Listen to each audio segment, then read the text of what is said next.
Hello and welcome back to the channel. If this is your first time on our channel, I'm Robin, and about almost 11 years ago, we decided to sell everything and move into an RV so that we could travel the world in search of adventure. I had become really obsessed with surfing and rock climbing, and I just felt like it was a better way to raise our family in the outdoors than to stay stuck inside a house all day long. And I'm laughing because it's kind of what we're doing right now, but it's just temporary. If you stick around with this channel, I'll explain more of that. A couple of videos ago, I talked about why we're in Bend for a whole year. But today, I want to talk to you about how to raise kids who are driven. We're nomads with a purpose, a family of 7 that hit the road back in 2015 to chase epic climbs, trails, powder, waves, and bucket list destinations. 10 years later, we're still living the dream. From adventure travel guides to unschooling, RV life, self-development, and family connection, we're here to inspire you to live boldly and defy the norm. This was something that was really, really, really important to me. I value a lot being a driven person. I really made an effort to make it so that I had kids that were driven. So right before I decided to film this video, my daughter Isabel, who is 21, sent me a message talking about a job. She's been looking for different jobs, and I know I'm going to bounce around a little bit. It's just what I do best, but she was looking for different jobs to supplement her current income. She has a YouTube channel. She does astrology readings. She makes okay money doing it, but it's not the dream. It doesn't give her this quote unquote abundance that we're all searching for. And she, I looked at the description. She sent it to me just like, hey, here's a job listing. What do you think? I'm like, go for it. What's the worst that can happen? Like, do it. If you're craving a different career or something else to get you outdoors, and it's playing to your strengths, like, yeah, why not? What's the word? We're saying you can try it and then say, you know what, this wasn't a good fit for me. But I like that she has the drive to keep going out into the world and looking for new opportunities. And my oldest son, Daniel, is very much like that. So let me first have a little disclosure. I really believe in the lifestyle we chose. I believe that success comes in different forms, that success is not just about getting a high-paying job with a company, or even, being an entrepreneur yourself and making 6 figures. And while that can be nice, it's not for everybody. And I've really tried to give my kids some space to figure out for themselves. However, I am also, though, very much about pushing. So I do want them to never settle. So it does end up being where they do try out different jobs. They test out different things. They have the option. If you guys want to go to college, go to college. It's just, I don't think any of the things that would make them passionate about life are the college route. The biggest thing is that I'm all about create a life that you're excited to wake up to. And for most of us, that's easier said than done, but that's kind of what I'm going to get to in this video, is how to teach that to your kids. How to instill in your kids a mindset that life should be fun. I am capable. I can step into the unknown and figure out what that is, because it's not like it's just this one piece of paper that's like, here you go, you get this degree, or you have this job title, and everything's going to be simple and perfect. In fact, I was just talking to Isabel too yesterday about how when she does readings, it's like the people who have career success are always calling or doing calls with her to work on their health because they have health issues. And the people who don't have health issues are usually calling her to get career information or direction. So we really have to hold these dualities at the same place of going like, well, we might be able to find some things in our career, but then we might struggle with our health, or we might struggle with our relationships. And finding ways to constantly bring the 3 in harmony is what I want to talk about, is what I try to talk about more and more on this channel. My husband and I were raised very differently, very, very differently. Um, I was only 3 years old when my dad would put me on my own three-wheeler and be like, go ride. I had free range, could ride around camp, no big deal. By the time I was like 9, I was riding at like the big quads that all the adult men were riding, and I'd go for rides. I'd be the only kid and a girl riding with them in the big dunes. And the big things my dad used to always say, well, you can't ride it if you can't start it, and I have to kick start it. And now, granted, there were times when, like the G was cold and you didn't choke it right, or it, needed more body weight behind it. But overall, if I didn't start it, I didn't get to ride it. So I figured out how to start it really fast. In fact, sometimes I would just push it uphill, put it in second, put the clutch in, and then pop the clutch as I rolled down the hill, just so I could go ride my quad. My mom is very much about, she would always say, what's the worst they can say? She'd say, just ask the question. Just ask. Who cares? What's the worst they can say? No.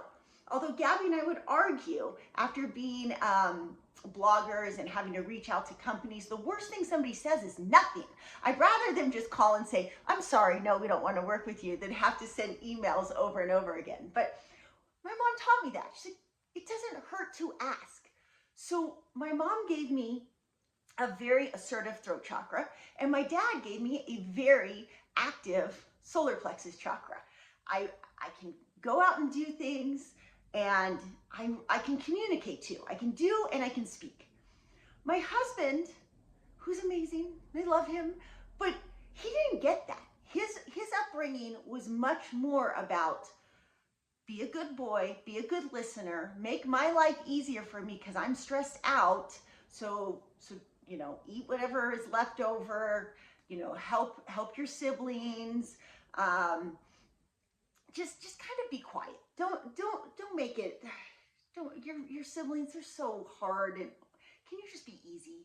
And so it ended up making it so he really had a very shut off throat chakra. It's very hard for him to speak his mind or to even think about what he's feeling, because he was raised to not to be curious. And we in addition, he didn't grow up with all the opportunities I did, like being able to ride quads and travel.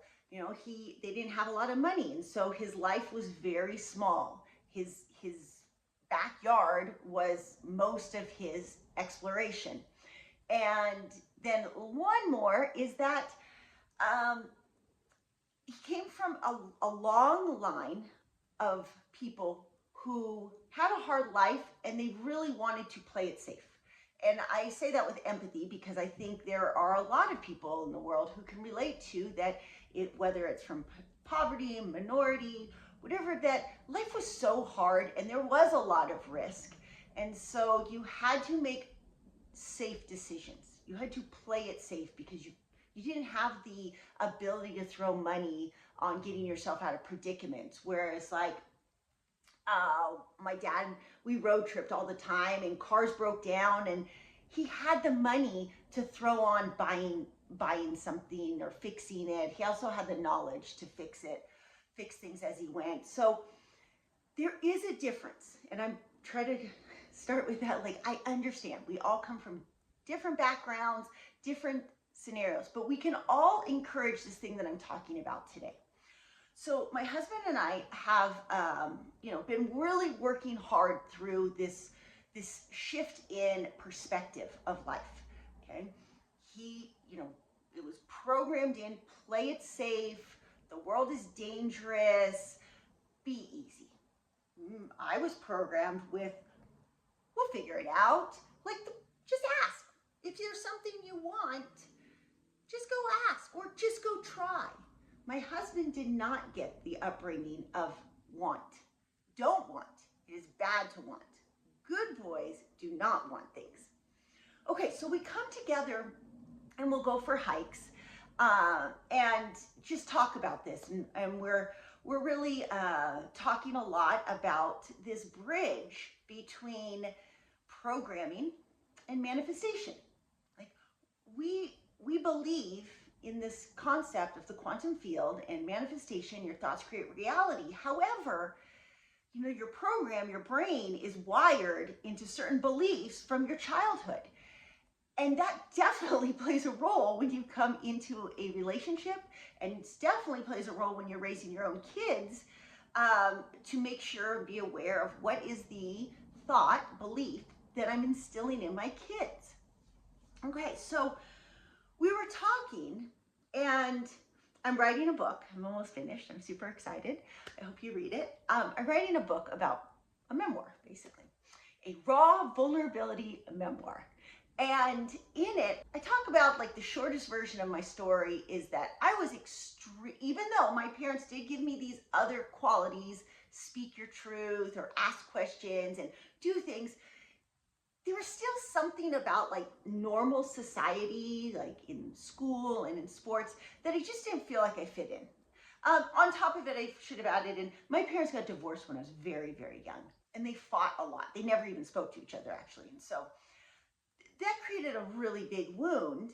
And I'm sure that that was part of the point that I go, I was a pretty insecure kid, pretty shy, actually. It's really crazy how non-shy I am now, considering as a kid, I was very, very quiet.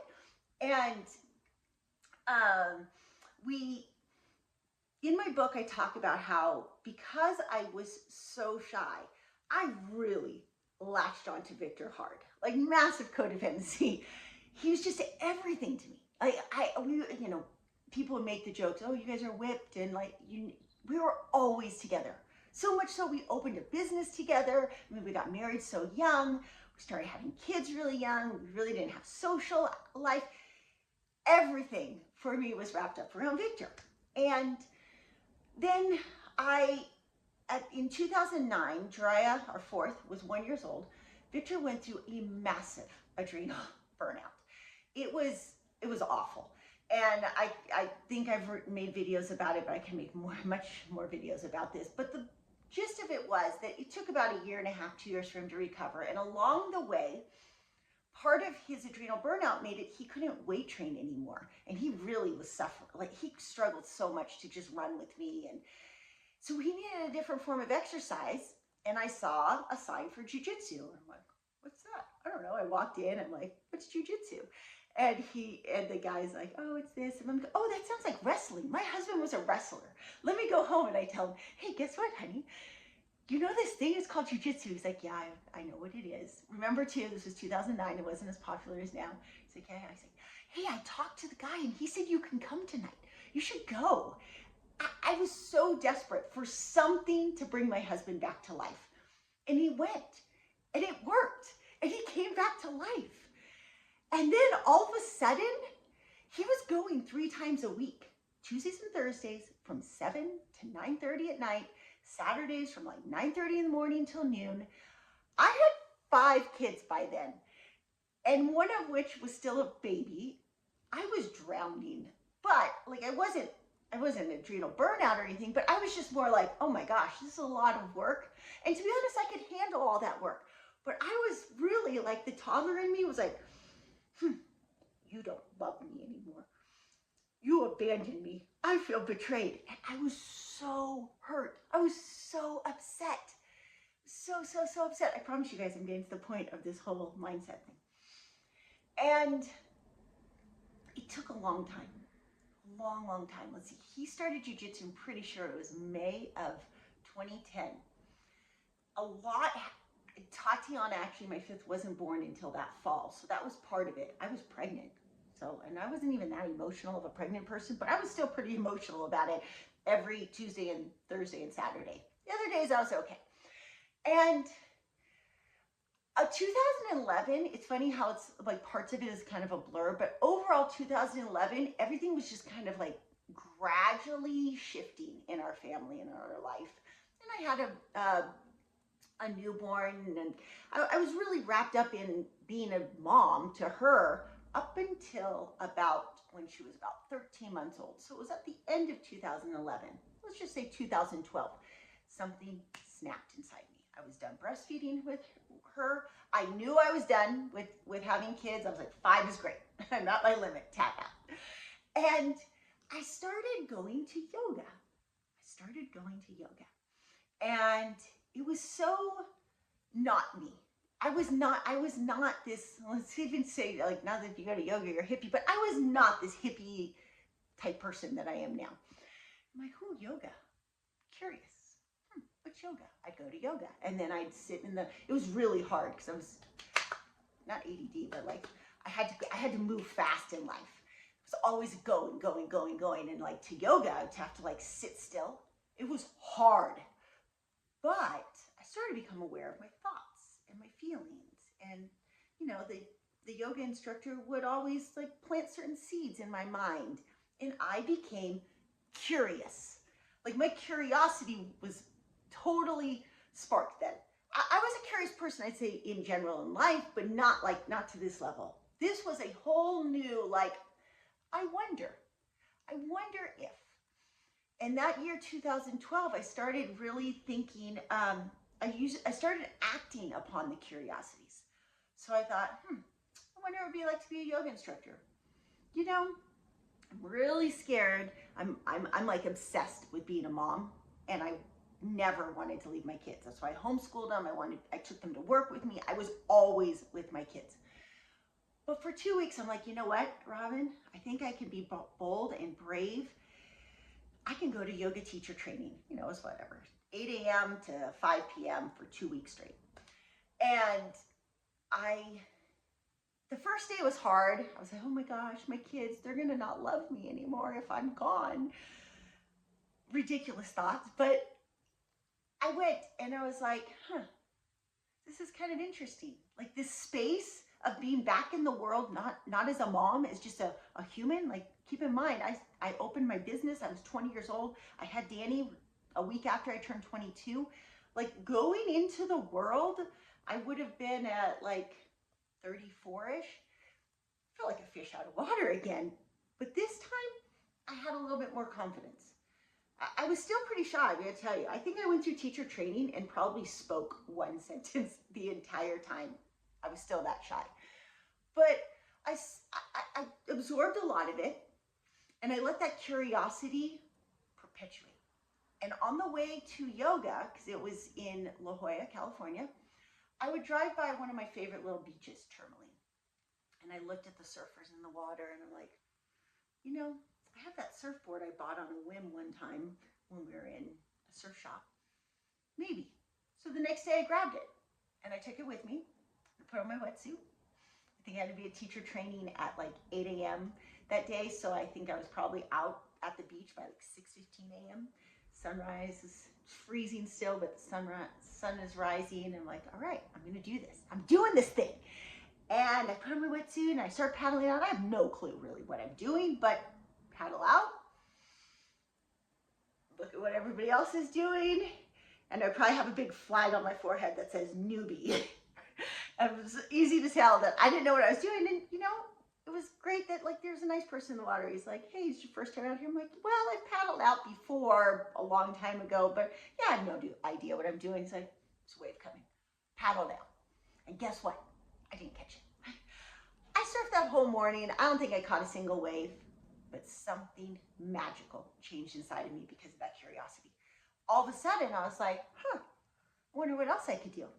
And I kept trying to surf, and eventually that led to like me actually surfing. And it went to like the rest was history. Because after that, I started, every curiosity developed this this thought of like, I am capable of more than I thought. There's more to life than the box, regardless how small or big it was, than the box that I had been putting myself in. And so then, naturally, I took that mindset and applied it to my kids. And I always ask them, hey, be curious. What if? Try it. Hey, you want to go try to sell some cars through the holidays? Go for it. Why not? Well, the thing is like Victor and I been talking. We were talking yesterday on our hike about this, and I was telling this story, and I was like, why not just embody that? I'm writing this book about it. Want to talk about it more on videos. Actually, it was a light bulb moment there. I'm like, I've never actually talked about this on a YouTube video. So I go, why? why don't you want to just be curious enough to go after things? I'm going to try to like bring it back. I know it's a little bit of a longer video, but I'm going to try to bring it back to what I see the struggle is that he's experiencing and how it negatively impacts our relationship and our family, but how we're also trying to work through it. So he looked at me and he's like, he said, I don't think I could be curious enough to spark drive. Okay, so there's something different about me and what I'm trying to tell my kids, that there's enough curiosity that we transform it into action. There's enough curiosity to be like, oh, it's worth the effort. It's worth the risk. It's worth, I might fail. It's worth the exposure. Like not just exposure like you're on a hike or a cliff, like the personal exposure of being seen as a newbie, as not good enough. Okay, and what I believe it is so simple and yet so hard for people. But it is a perpetual cycle of I wonder, I try, I fail or I succeed, I learn from it, I value myself more because I tried, and I'm encouraged to go try again. And it's a constant upward spiral. It's constantly being able to go like, I wonder what that's like. I'm going to go try it.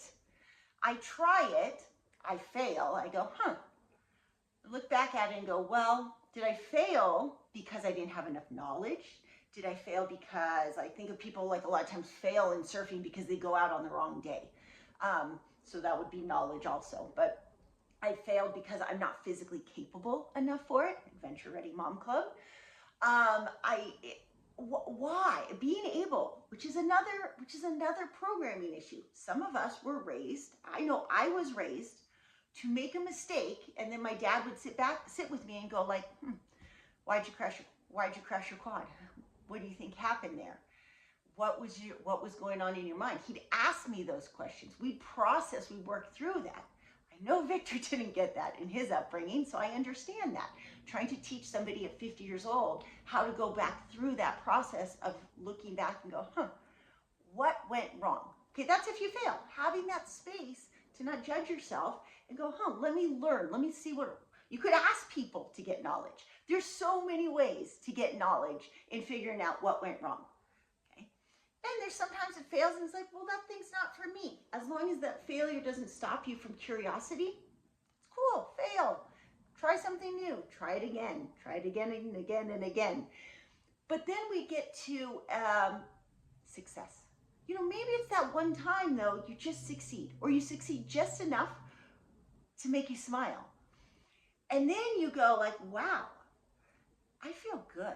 That success makes me feel good about myself. I am so proud of myself because I tried. I learned something about myself. I learned I'm capable of more. There's more to me than I thought. There's just so much. Isn't that the point of self-growth? Is to recognize how much potential you have. We all started like the oak tree analogy, these little pine cones, and like an oak tree at one point was just a tiny little sprout coming out of the ground. And some oak trees are these massive size living things. And so we really have to encourage that in our kids.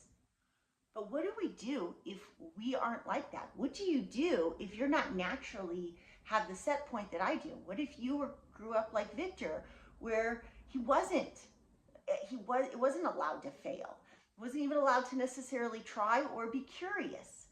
Well, I'm going to tell you what Victor and I talk about, and it's kind of becomes a little bit of a problem because a wife should never act as a coach.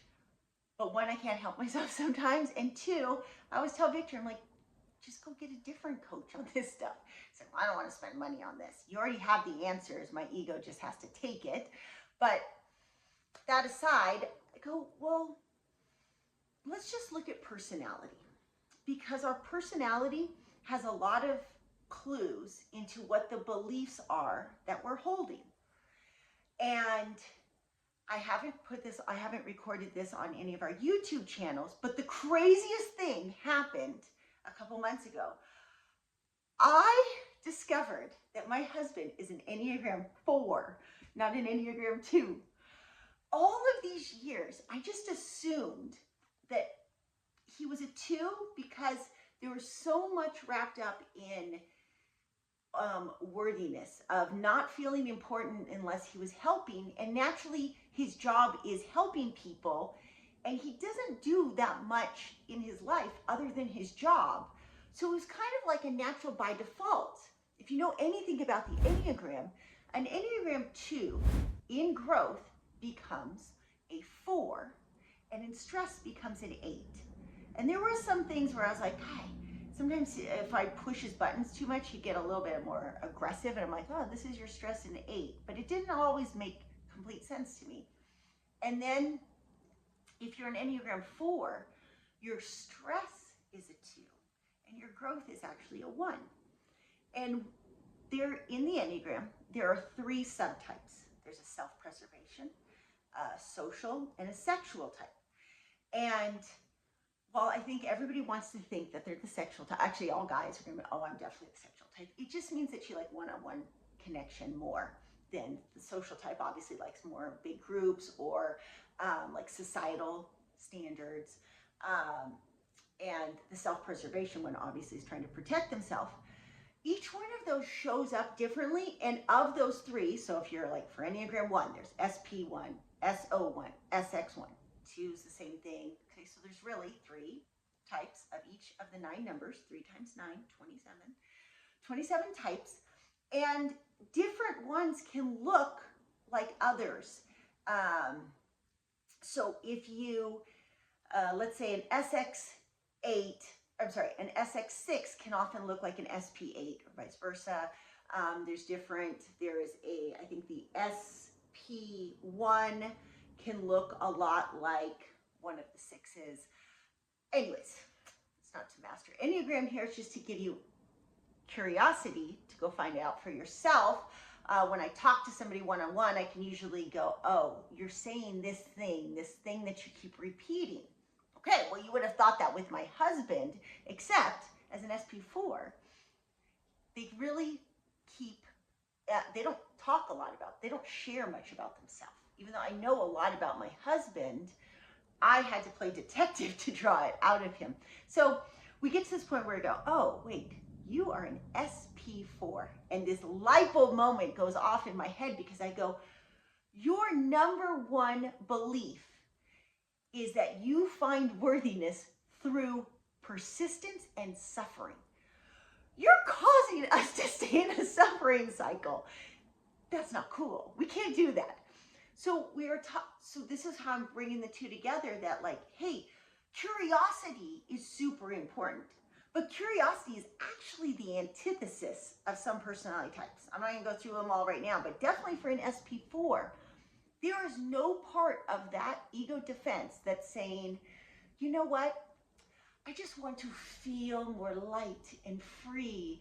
And I'm going to be open-minded to see ways in which I can go explore in the world. No. The self-talk that's going on in their head is like, I am flawed. There's nothing right about me. And because of that, if I put myself in hard situations where I have to suffer and endure and persist, then I will feel good about myself and people will love me more for it. And I say it kind of like in a way like a disgust, I guess, but I'm not trying, I'm really exaggerating.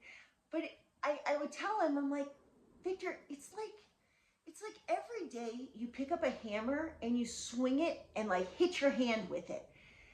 And then you go and find some ice and go, look at me. I'm putting ice on my hand.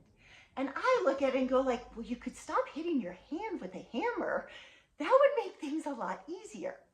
And so I want to share a story that really brings this home in his case, because for a lot of years, I just have these talks with my husband in hopes that he could verbalize and share his experience in life and what he's feeling and what he's thinking, but that's just not going to happen yet. And instead of me being a naggy wife saying, you should share that story, you should share that story, I said, can I just share the story? He's like, sure, you go share the story. So this last weekend, we're currently in Bend, Oregon, and there's Smith Rock is about 45 minutes away from us. It's a beautiful place to go hike. It has rock climbing, mountain biking too, but we haven't mountain biked there yet, ever. The climbing's rough. It's hard.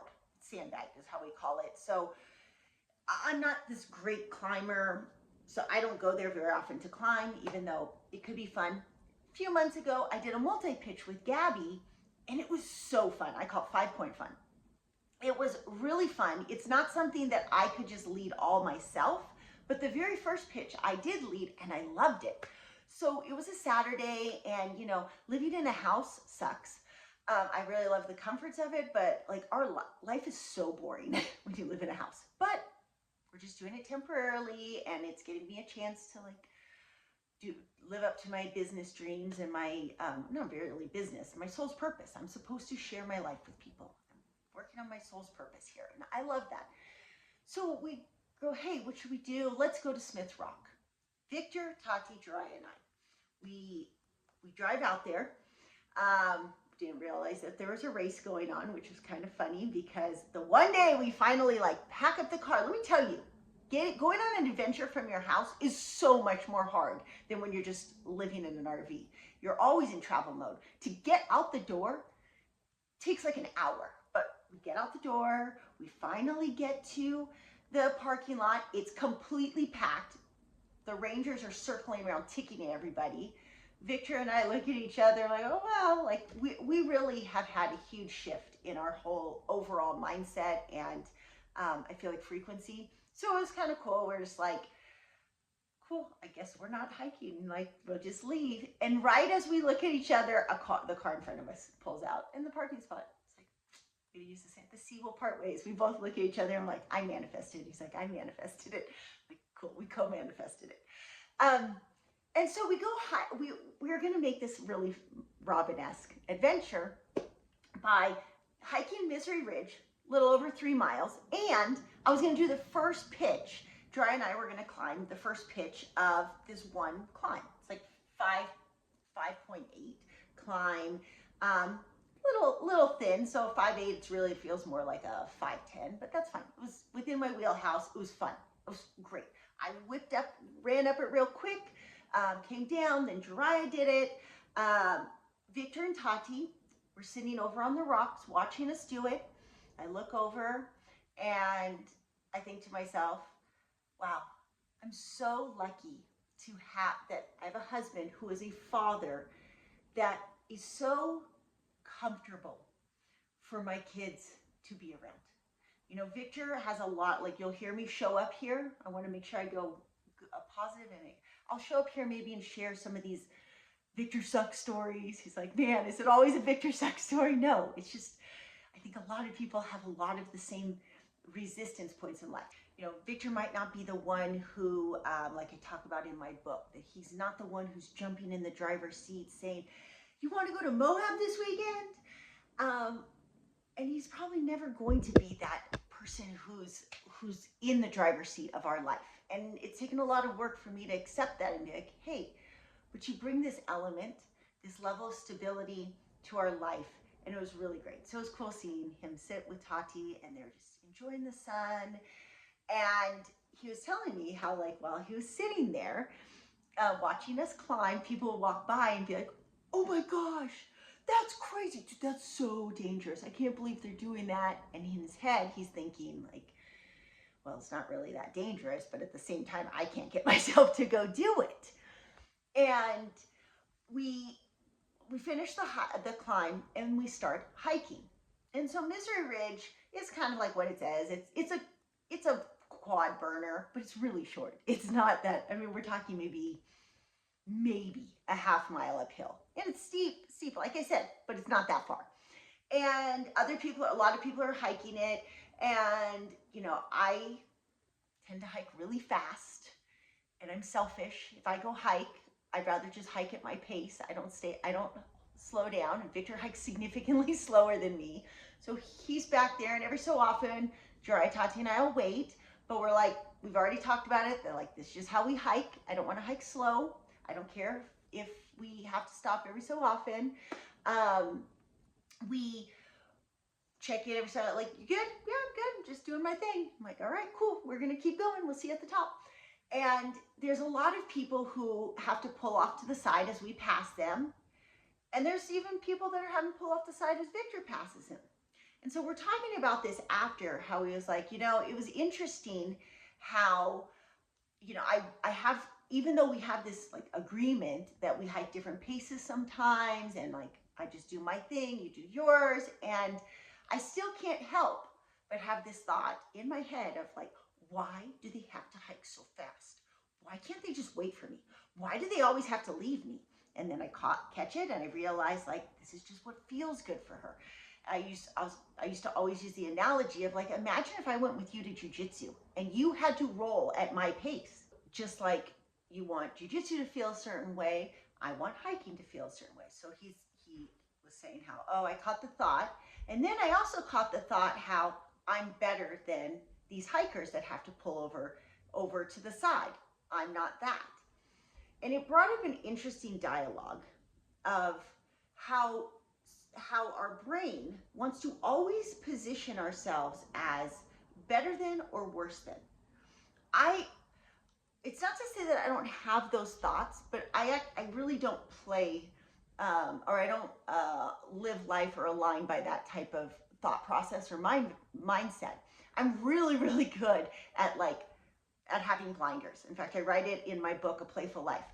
I'm really good at just like, this is what feels good for me. This is what I want. I'm just going to go do this. So it's like the curiosity kind of turned into a self-identity, or intrinsic values about, well, this is what I'm choosing. This is what I want. I'm curious enough to have tested, like, I don't like that. I don't like that. I want it this way. I want this.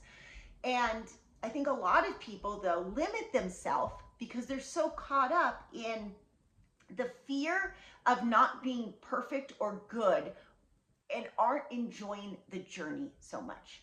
Okay, like when I go to climb, if I went to go climb the route I did, it's probably one of the easier climbs in Smith Rock. It's pretty pathetic compared to what most people can climb there. I don't care. It's happy. Makes me happy. I love doing it. It's perfect for me. I might go back and redo that route 3 more times while we live here in Bend. I don't have the that same looking outward to decide to define what I think of myself. And I'm not saying it to point fingers at Victor at all. I'm using our conversation as a way for you to be curious if that's holding you back. I have a friend, or a friend, daughter friend, who she was telling me like, Robin, if we go and do the Tour de Mont Blanc with you next year, what's your expectation of me? Because I don't think I can hike at your pace. I'm like, well, my expectation would be like for you to hike at your own pace. Just don't be upset if people are in different groups. Like, we just hike whatever pace we want, and that's fine. She's like, well, I don't think I can do that because I'm going to get too mad that I'm not the best or that I'm not keeping up, and that's going to trigger too much anger and resentment and negative emotions. I'm going to think bad about myself. And I'm like, well, man, this is an example. This is an example of where we need to take our kids and give them more places where they can develop the self-worth through trial and error. And it's much, much easier to do that if you let them be curious about where to do that, where that canvas is going to be for them. It's like, give them the blank canvas, or tell them, hey, you need to go pick your canvas. And then as they start painting it, if it's not what they like or it's not living up to their expectations, don't judge it. Don't tell them how it should be. Just ask them questions further to go like, why? Why is this painting bothering you right now? Why do you expect to just be Picasso when you just started painting? I'm using an analogy of painting, I know, and we're talking about hiking, but the point is we're teaching our kids to be curious in their thinking and in their actions. And I get it that it's hard to provide that many opportunities, but it's not as hard as you think. I'll come back to my Smith Rock story in a second. One of the things that in 2012 that completely changed the trajectory of our family's life was that I was homeschooling at the time, and I was kind of getting to the point where I'm like, oh, I'm repeating subjects. Like my younger kids were repeating things the older ones have done, and I'm like, this is boring for me. So, and I liked being outside. So we kind of stopped doing as much homeschooling. We still did like 3 days a week. But I usually said, like, if you get your schoolwork done by Wednesday night, Thursday and Friday, we do outdoor things or field trips. And so we started going to farms a lot to see how food was raised, and we just would go to the beach a lot, or we'd go to the zoo, and we just got outdoors way more. It wasn't like we had to spend a ton of money. It was just like we had all this time and space to start wandering. We'd just get in the car and be like, all right, you guys, you want to go to this park, or park scavenger hunts we used to do. Eventually that led to every Wednesday when Gabby was about maybe 13 years old, her and I would ride our bikes around Coronado Island because we had a business there while we were living close to there for a while. And we would just ride our bikes 6 miles, stop and get Burger King back then when I'd let my kids eat fast food. And it was just, it's really, the canvas really is just a byproduct of how much time and space you have in your life. That's the bigger reason why I sometimes speak out against competitive sports. Or that might be one of the reasons I say, maybe living in an RV could be good for you. I don't think it's everyone's answer. I just know that by cutting out competitive sports and living in an RV, we had so much time in our life for curiosity. And because you don't have that forced pressure, you naturally have curiosity and compassion and patience in your speech style with your kids. And I was lucky because I had parents who kind of created that for me. And I know Victor wasn't so lucky for that part. His parents had to work a lot, and I know it was hard. That was their journey. And again, I'm not judging it.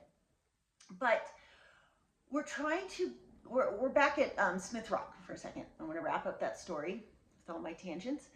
And so we go over Misery Ridge, and it was a very pleasant day. Victor hiked behind us.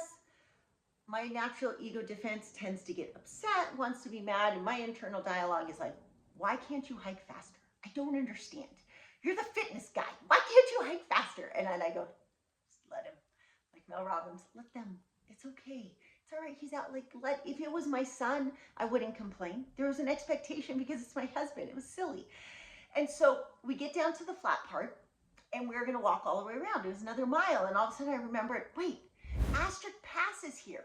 We used to climb over Asterisk Pass when we were first, probably in 2015, and Tatiana would have been only like 4 or 5 years old. Short little scramble over, but we were like today, this time in Smith, we were going up the precarious part. Normally when we'd go rock climb, we'd be going down, carrying ropes and all of our climbing gear. And man, I thought for sure, Victor and I were in such heated debates over if it's safe or not.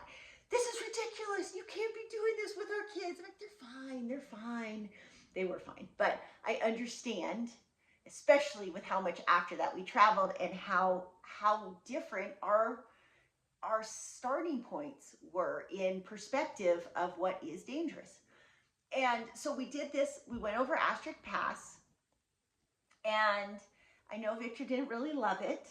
Tatiana freaked out a little bit, but I think she was okay. I kept telling her, you're fine. You can do this. You rock climb. You can do this. And it was interesting because it was an example of choosing neutrality. Victor didn't get mad, and I didn't make a big deal about it. See, it was nothing. I would have in the past. And it would just, we did it. It wasn't that scary, but it was just enough to, I'm sure, trigger enough thoughts in Victor's mind of, why does my wife always have to find the most difficult thing to do or always push me to my edge? And I was probably thinking, why is my husband so scared? Oh, wait, I'm in self-growth. I looked at him and I said, thank you so much for doing that. I really appreciate that you cut off an hour of walking. Can we go to the brewery now? Um, and so it's this, I'm trying to bring in a couple different stories in one long video, but it was a good example of understanding each other's wiring. In some cases, I go, Victor, well, like, you persisted. See, you lived up to your values. You persisted. The difference between persistence and challenge, going back to hitting your hand with a hammer. So I tell him, persistence is holding your hand there and hitting your hand with the hammer. Challenge is going to swing the hammer and seeing if you can move the hand before it hits. And so I'm constantly trying to go, like, can't we just have a little bit more challenge and less persistence? Can't we aim for the, like, if persistence is just a matter of validating the grind, I don't really think that that's the best path. If we're using challenge to grow, to expand, to reach into either self-growth, into abundance, into choosing careers that are more fulfilling, into developing deeper connections, then when we have to persist through some parts of that challenge, absolutely, 100%. So to wrap up this long video about how to raise kids that are driven, curiosity. Let them be curious. Be curious yourself. Create opportunities for not only being physically curious, like trying new things, but use the word why as often as you can. Why did you like that? What did you learn? How would you do it differently? All of those inquisitive words. Be a reporter. Ask and try not to overprotect. Try not to overgive. I will share lots and lots of stories about all the hardship I put my kids through. I am not pretending that I have this parenting thing dialed in, but I do see a lot of benefits from these strategies. And if I had to go back and do them again, 90% I would do the exact same. The biggest part is that this part of manifestation and aligning your thoughts with abundance and letting your thoughts lead the way towards the reality you want, I would have been so much better at it knowing what I know now.